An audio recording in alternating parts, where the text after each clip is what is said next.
Hi, this is Ronald Martinez. I'm a student at CUNY School of Professional Studies.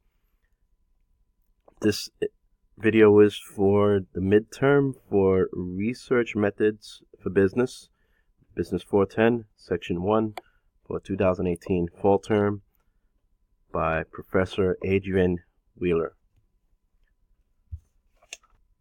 For the midterm, I decided to use a data set that is based on computing wearables, which I found in Data World's Makeover Monday segment, as you can see on the screen here. I chose this data set to try to expand on the data that was presented in the original article here. The original article shows that wearables for the wrist are the most popular, followed by wearables for the head and torso. With the growing popularity of fitness trackers like the Fitbit and also the growing interest of smartwatches like the Apple Watch, it's not surprising to see that the wrist is the leading body location for computing wearables. For market focus of wearable devices, the top 3 leading focuses are lifestyle, fitness, and medical. I could have chosen to replicate the visualizations that were available in the article. However, I wanted to take it a step further to see if I could find any additional information with the same data set. In this video, I will present a walkthrough on how I created the visualization that you see on the screen now, and I will also follow up with a presentation. The first step, obviously, is to open up Tableau. Now, you're going to open up a new file, select where it's been stored. Over here it's in my flash drive. Open up the data, and as you can see, a lot of data here is relevant. Some of it is not, such as image and link, source. What we're going to do is we're going to clean up some of this data. First, I started by using Data Interpreter, which helped me clean up the data a little bit. I then removed columns that are not necessary for this visualization. So I'm removing company URL, source, link, ID, and image. In order to do this, you have to hold down the control button and then click on the columns that you want to remove. Once you have done so, just right click on any of them, then click on hide, and the data that you need for the purpose of the visualization now appears. So now we're ready to go into sheet 1. So to start creating the side-by-side bars, Tableau requires one or more dimensions as well as one or more measures. So I'm starting off by dragging the category to the columns bar and then body location to the columns bar as well. I also want to apply a filter to category to remove the null values. So just click on the drop down on the pill, go to filter, click on null, hit apply, hit OK. And if you might notice, it also appears in the filter box here. Now we want to add colors to the body location so we can identify what they are. So just drag the body location to colors, and it would show under each segment. Now we've segregated columns, body location category. However, I was curious to know which categories had the highest count for body location. To do this, I right-clicked on the dimension body location, then scrolled down to duplicate the pop-up menu, which you can see here. Now I'm going to duplicate it.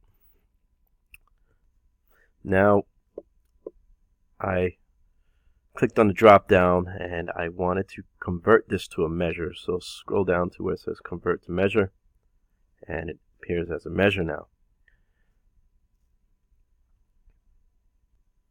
Now I take the newly created measure and drag it to rows.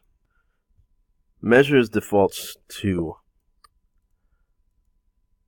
count distinct, so click on the drop down, go to where it says measure in parentheses, count in parentheses, distinct, and just change it simply to count.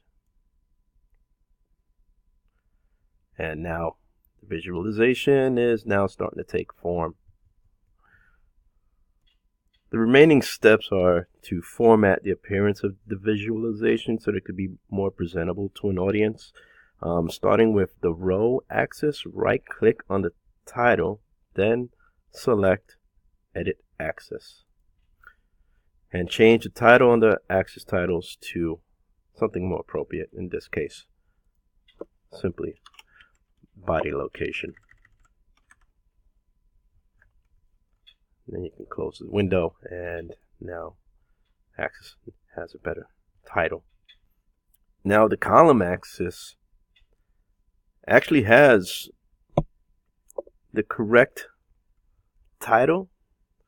However, there is a period between the words body and location. I found the quickest way to adjust this is just to rename the dimension to an appropriate title, which would also adjust the title on the axis. So I'm going to rename it here, and just removing that period, hit enter, and now as you can see, body location appears correct.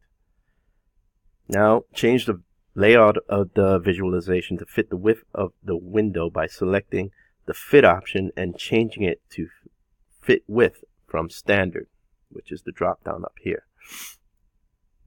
Lastly, change the name of the tab from sheet 1 to an appropriate title. I chose the title Common Body Locations for Computing Wearables by category.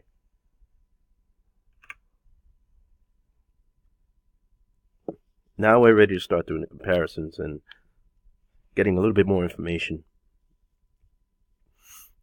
Upon looking at the visualization, it's apparent that computing wearables are popular in the entertainment, fitness, and lifestyle categories. In the entertainment category, wearables for the head are the most popular. This is likely due to the increase of wearable cameras like the GoPro camera, which is often attached to headgear and used to record video footage of sporting or outdoor activities, then uploaded to sites like YouTube. In the fitness and lifestyle categories, computing wearables for the wrist are the most popular. Starting with fitness, activity trackers such as the Fitbit have become increasingly popular over the past years as they allow a person to track their activities and measure their progress. In the lifestyle category, smartwatches like the Apple Watch and the Samsung Gear have become popular as they offer a mixture of features that are found in smartphones and activity trackers. Now, I personally believe that smartwatches are eventually going to replace activity trackers because they offer more functionality. Now, this concludes the presentation. I felt that the visualizations on the original article didn't take the extra step needed to see which computing wearables were being used most within each category.